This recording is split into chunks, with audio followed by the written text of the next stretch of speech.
আসসালামাইকুম, কেমন আছেন সবাই? তো এখানে আমি আলুটা শুটকিটা ভুনা করছি। এরপরে মাখা করে গোটা রসুন দিয়ে আস্ত আর কি, আস্ত বলতে তো খালি খালি করে রসুন আদা রসুন না দিলে শুটকিটা সেই ফ্লেভারটা আসে না। লাস্টে আমি কাঁচা মরিচ পানি একটু করে দিয়ে দিয়েছি। এই ছিল আজকে আমার শুটকি ভোনা। আর শুটকি খাইতে কোন কোন আপুগুলো এদের ভালো লাগবে অবশ্যই কমেন্ট করবেন।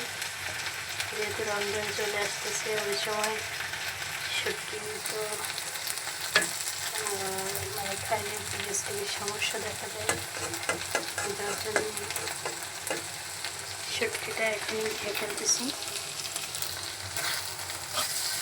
তো এই তো আমার শুটকিটা হয়ে গেছে।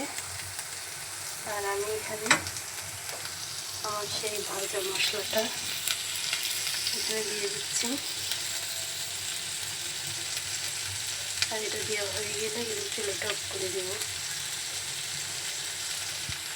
আর এখানে শুকনো মরিচের একটু হালকা একটু তেলের মধ্যে তেলে সেটাও দিয়েছি, এটা একটা ফ্লেভার আসে। তো কার কার পছন্দ সত্যি লাভারিরা অবশ্যই কমেন্ট করবেন। আর যারা বলেন শুটকি খাইতে গন্ধ লাগে, অবশ্যই শুটকিটা গরম পানি দিয়ে ভিজায় রাখবেন, অনেক সুন্দর করে বারবার দিয়ে ফেলবেন।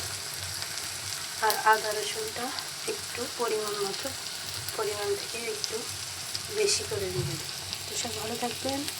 ভিডিওটা কেমন হয়েছে অবশ্যই কমেন্ট করে জানিয়ে যাবেন। আল্লাহ হাফেজ।